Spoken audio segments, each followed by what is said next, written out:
Hello student, आइए पढ़ते हैं डीएलएड द्वितीय सेमेस्टर। डीएलएड द्वितीय सेमेस्टर, इस द्वितीय सेमेस्टर के अंतर्गत हम लोग पढ़ रहे हैं वर्तमान भारतीय समाज एवं प्रारंभिक शिक्षा को, और इसके जो यूनिट है वो हम पढ़ रहे हैं प्रयोजनवाद। प्रयोजनवाद John Dewey Kilpatrick Herbert Spencer द्वारा प्रमुख रूप से दिया गया। प्रयोजनवाद, इसके महत्वपूर्ण बिंदु जो उधर भूमिका थी, शिक्षा का अर्थ था, पाठ्यक्रम थी, शिक्षण विधियाँ, ये सारी चीज़ें हम लोग पढ़ चुके हैं। आज हम लोग पढ़ते हैं प्रयोजनवाद के अनुसार अनुशासन। आइए शुरू करते हैं। अनुशासन। प्रयोजनवाद मुख्य रूप से मुक्त्यात्मक अनुशासन का पक्षधर था, शारीरिक दंड का विरोधी था।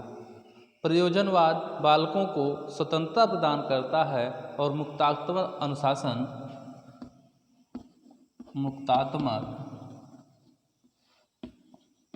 अनुशासन स्थापित करने का पक्षधर है। मुक्तात्मक अनुशासन क्या है कि बच्चे क्या करेंगे, प्रयोग के आधार पर वस्तुओं की सत्यता की जांच करेंगे, सिद्ध करेंगे, स्वतंत्र रूप से क्रिया करेंगे, इसमें किसी का रोक टोक नहीं रहेगा। वो अपने आप जो क्या करेंगे, उन्हें अच्छाई और बुराई का ज्ञान होता जाएगा। जैसा वो कार्य करेंगे उसी प्रकार से उन्हें अच्छाई और बुराई का ज्ञान होता चला जाएगा। अगर ये बुरा कार्य करेंगे तो अपने आप स्वयं दंड के भागीदार होंगे, अच्छा कार्य करेंगे तो उन्हें अच्छा रिजल्ट आएगा। इस प्रकार से प्रयोजनवाद मुक्तात्मक अनुशासन का पक्षधर है और शारीरिक दंड नियमों का, पाठ्यक्रमों का विरोधी है। आप जान रहे हैं कि इसमें कोई निश्चित पाठ्यक्रम नहीं है। प्रयोजनवाद में ये चीज़ें हमको पढ़ना है, ये चीज़ें हमको नहीं पढ़नी है। तो एक तरह से कह दें कि बालक को स्वतंत्र रूप से छोड़ा जाता है क्रिया को करने के लिए। तो ये क्या हमारा है, अनुशासन कैसा है, मुक्तात्मक अनुशासन है। अब देख रहे हैं हम अगला पॉइंट, जिसे हम कहते हैं विद्यालय, कि प्रयोजनवादी किस प्रकार के विद्यालय की कल्पना करते हैं।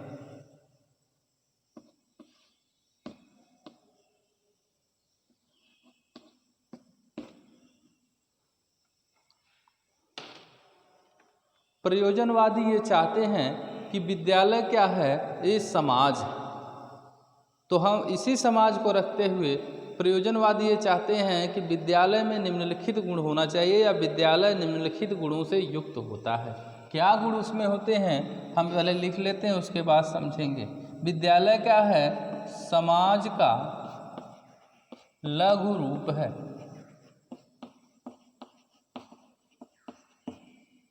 विद्यालय क्या है, समाज का सच्चा प्रतिनिधि है।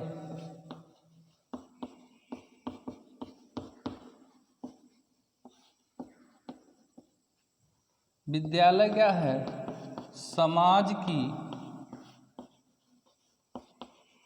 प्रयोगशाला है।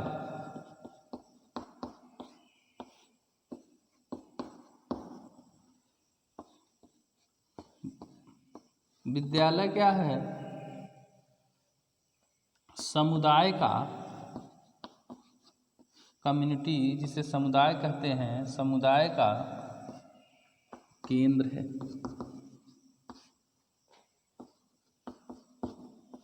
विद्यालय क्या है, आदर्श नागरिकों की कार्यस्थली है।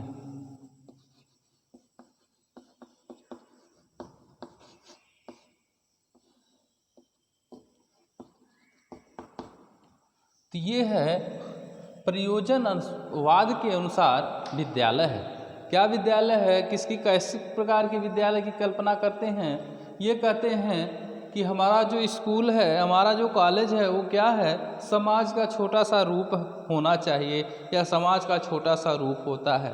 आप देखते हैं अनेक प्रकार के समाज से होते हुए लोग एक जगह विद्यालय में आकर के एकत्रित होते हैं।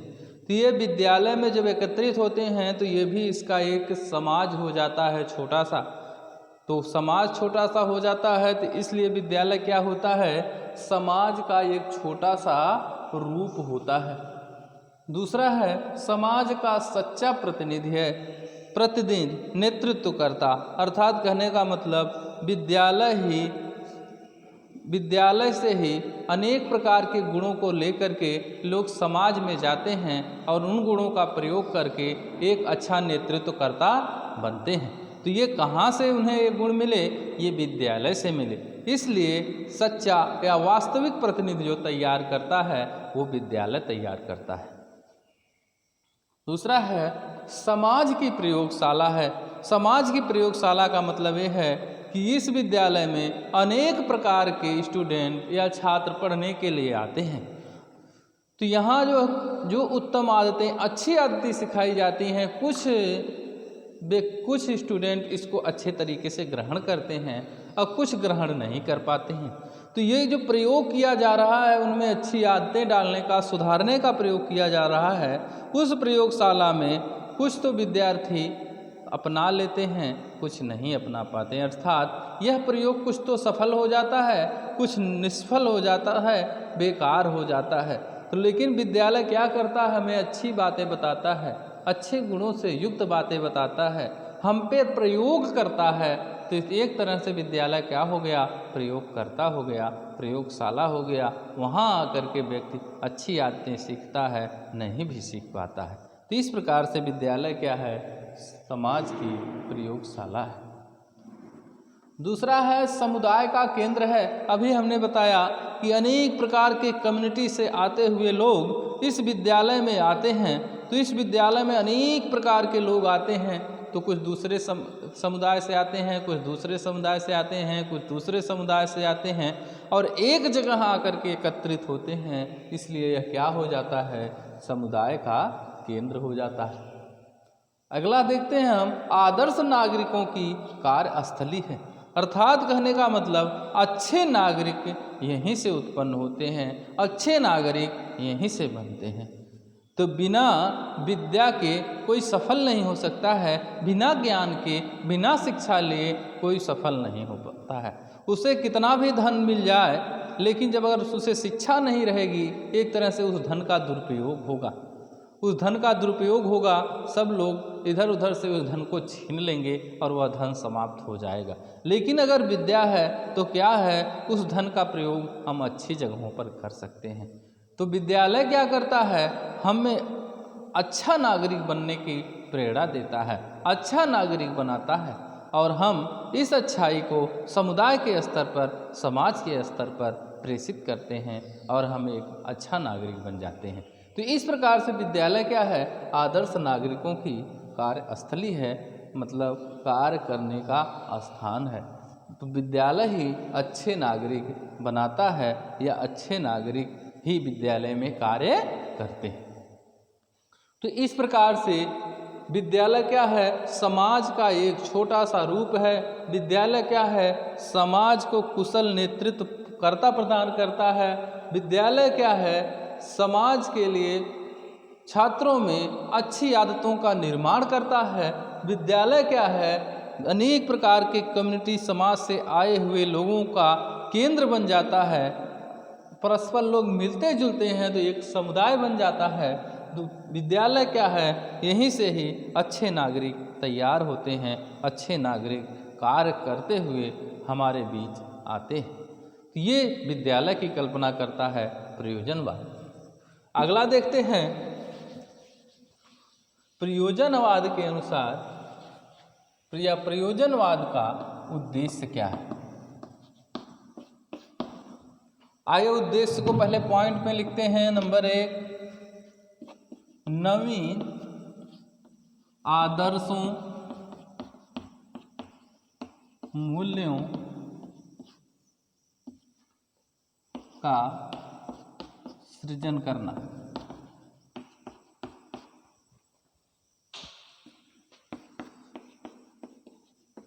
सामंजस्य, सामाजिक प्राणी बनाना,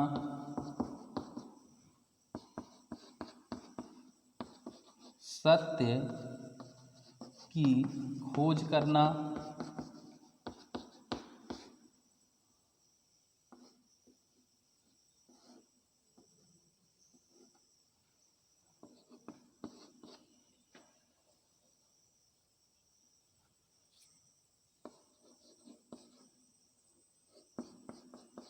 प्रयोग कर्ता बनाना,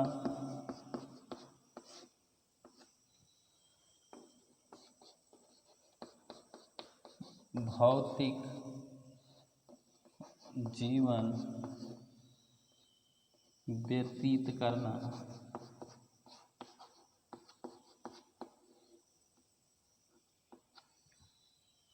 ये क्या हमारा उद्देश्य है प्रयोजनवाद का। क्या उद्देश्य है? जो पुराने आदर्श मूल्य हैं, पुराने जो नियम हैं, पुराने जो विचार हैं, उनके आधार पर नए नए विचारों का सृजन करना, ये प्रयोजनवाद का प्रमुख उद्देश्य है। दूसरा है वातावरण के साथ हम समायोजन स्थापित करें, सामंजस्य स्थापित करें। तीसरा है सामाजिक प्राणी बनाना, अर्थात व्यक्ति को एक सामाजिक भावना से युक्त व्यक्ति बनाना, मानव को मानव बनाना, क्या है हमारा प्रयोजनवाद का उद्देश्य है।